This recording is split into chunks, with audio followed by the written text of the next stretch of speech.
Sandra Motin, qui est une députée En Marche et qui avait été la rapporteure de l'un des volets du texte de cette réforme des retraites, avait également indiqué au même moment qu'il serait, je la cite, très très compliqué de retrouver un moment politique pour relancer cette réforme. Alors du coup, les médias avaient considéré que l'affaire était close et que l'effet de la pandémie aurait pour conséquence, justement, parmi les effets, il y aurait l'abandon de la réforme des retraites. Les gens glosaient d'ailleurs sur le monde d'après, qui ne serait plus le même que le monde d'avant, qu'il y aurait davantage de soucis des services publics, de la société, etc., etc. Seulement voilà, depuis ces déclarations, les grandes orientations des politiques économiques, les GOPE, pour 2020 et 2021 pour la France, ont été publiées par la Commission européenne. Et c'était le 20 mai. Comme l'UPR l'a alors aussitôt souligné, comme je l'ai souligné, j'ai fait une vidéo spécialement sur ces GOPE. Ces GOPE, elles mettent l'accent de façon tout à fait conjoncturelle sur la lutte contre la pandémie de Covid-19.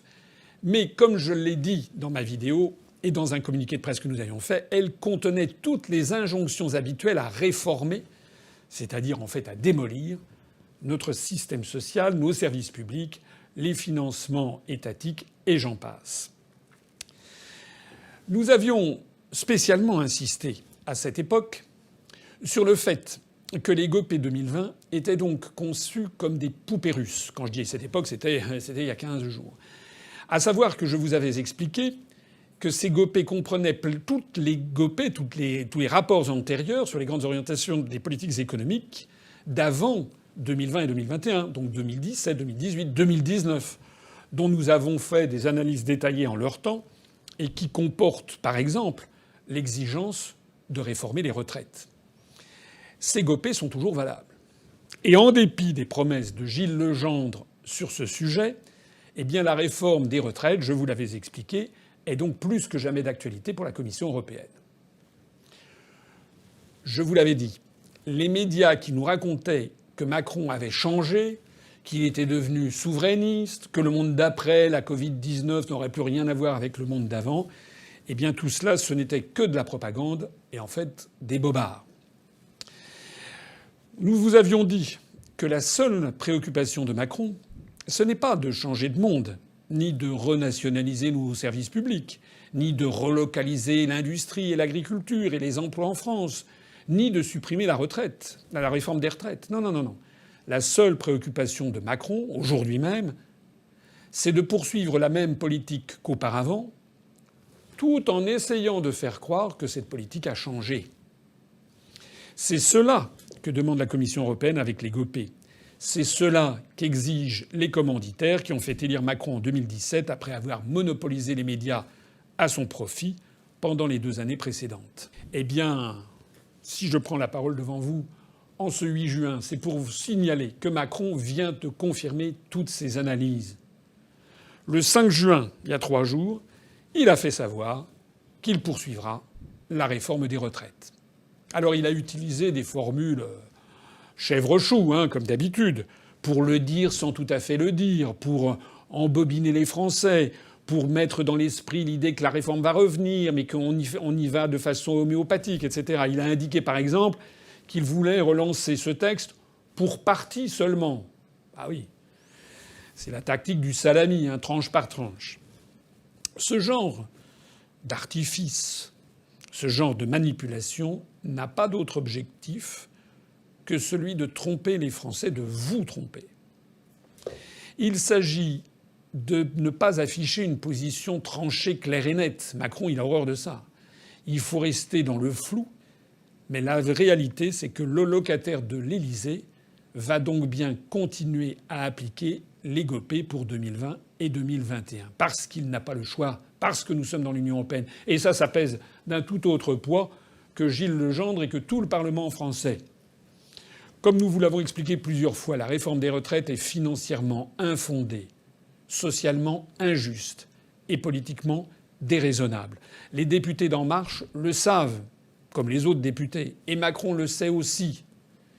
Et ce que les Français doivent bien comprendre, c'est que si ce projet est relancé maintenant ou dans les semaines ou les mois qui viennent, d'ailleurs Macron va sans doute changer de Premier ministre pour faire croire que c'est un changement de politique générale. On n'entend plus que ça, qu'il va y avoir une nouvelle phase du quinquennat. Mais ça, c'est l'emballage. On va changer l'emballage, on va changer le contenant, mais on va garder le même contenu. Eh bien, si Macron fait tout ça, c'est parce qu'il est de nouveau exigé par la Commission européenne dans ses GOPE 2020. C'est ça que les Français doivent comprendre. La réforme des retraites est une nouvelle preuve irréfutable que ce ne sont ni l'exécutif ni l'Assemblée nationale qui fixent l'agenda et les grands choix politiques du pays. C'est une force qui leur est supérieure et qui, depuis la Commission européenne à Bruxelles, la Banque centrale européenne à Francfort, impose ses volontés au peuple français.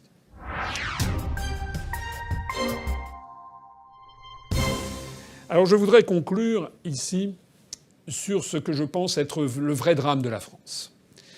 Le vrai drame de la France, l'un des drames de la France, c'est que tout ce que je viens de vous dire, qui est confirmé depuis des années, ça fait 13 ans que je parle des GOPE. J'en ai parlé lors de l'élection présidentielle. J'ai expliqué que tant qu'on restera dans l'Union européenne et dans l'euro, nous serons contraints d'avoir au bout du compte les mêmes politiques, les mêmes réformes que les Français ne veulent pas. Et le problème fondamental auquel on est confronté, c'est que énormément de Français ne l'ont toujours pas compris. Les gens qui m'écoutent, qui nous écoutent depuis 13 ans, sont allés vérifier toutes les analyses que je fais depuis 13 ans et ont pu constater que ce que je dis est vrai. Petit à petit, les gens ont commencé à comprendre l'origine des problèmes. Je n'ai jamais dit que l'Union européenne et l'euro, c'était tous les problèmes de la France. Il y en a d'autres. Les problèmes, il y en avait avant, il y en avait après. Mais la clé de voûte de notre asservissement, la clé de voûte du fait que les Français ne croient plus dans la politique ni dans les élections parce que quand ils votent à droite ou à gauche, ils ont toujours la même politique et ils ne comprennent pas pourquoi, cette clé de voûte, c'est bien notre appartenance à l'Union européenne qui nous fixe ces grandes orientations des politiques économiques en vertu des traités européens. C'est une application notamment de l'article 121 du traité sur le fonctionnement de l'Union européenne. Méditez ça et faites réfléchir autour de vous les personnes honnêtes intellectuellement qui se posent quand même des questions. Faites-leur voir cette vidéo. Faites-leur voir également les vidéos et les articles que nous avons publiés depuis des années sur les grandes orientations des politiques économiques. Parce que ce qui prouve que nous avons raison, c'est que nos analyses sont prédictrices de la réalité. Nous avons dit que le monde d'après, ça sera comme le monde d'avant et peut-être en pire. On l'a dit déjà. Nous, on ne se laisse pas enfumer par ces campagnes médiatiques. Macron a changé, comme si c'était les collections Avenue Montaigne. Il va y avoir la collection printemps-été, après avoir eu la collection automne-hiver. Non.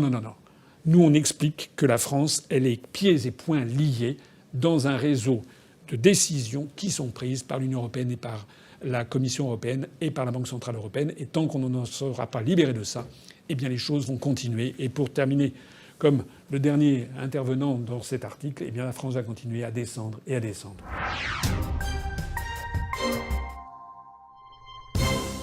La France va descendre jusqu'où ? Eh bien jusqu'à ce qu'on arrive au pouvoir. Parce que nous, lorsque nous serons au pouvoir, si on veut sortir de l'Union européenne et de l'euro, je l'ai déjà dit 500 fois, ça sera la 501e fois, ça n'est pas par nostalgie, par xénophobie, par volonté de refermer la France sur elle-même et toutes ces autres fadaises qu'on entend à longueur de médias pour intimider les Français. Non. Nous, d'abord, nous nous réouvrirons sur l'ensemble du monde pour avoir des échanges internationaux avec l'ensemble des pays du monde et des relations de confiance, comme c'est d'ailleurs en fait déjà le cas, mais nous ne privilégierons pas spécifiquement les relations avec la Lettonie ou la Slovaquie par rapport aux relations avec le Japon, le Canada ou l'Égypte. Mais surtout, nous serons sortis de l'Union européenne et de l'euro pour ne plus avoir les groupés. C'est-à-dire que nous rendrons aux Français leur démocratie. Et si nous arrivons au pouvoir, il n'y aura plus d'application des grandes orientations des politiques économiques fixées par la Commission européenne. Nous mettrons un terme immédiat à la privatisation des services publics. Nous renationaliserons les services publics qui ont commencé à être démantibulés, comme la Poste, comme la SNCF. Nous reviendrons immédiatement sur le système des réformes des retraites. Les Français ne demandaient rien.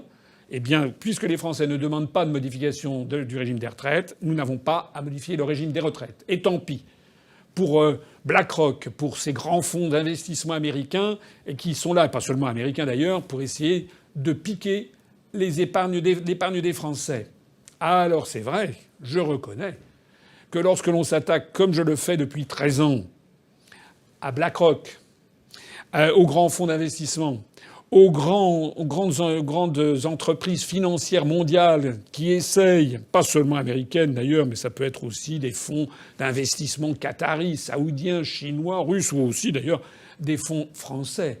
Quand on commence à vouloir faire prévaloir l'intérêt national, l'intérêt des gens, l'intérêt des Français par rapport à ces prédateurs qui veulent se partager les dépouilles de la Maison France et du patrimoine, ben c'est vrai qu'il est difficile, en effet, de passer dans les médias. Mais nous nous en fichons, nous, à l'UPR. Nous sommes là pour libérer la France des gens qui veulent s'emparer de ses richesses et la détruire. Vive la République et vive la France.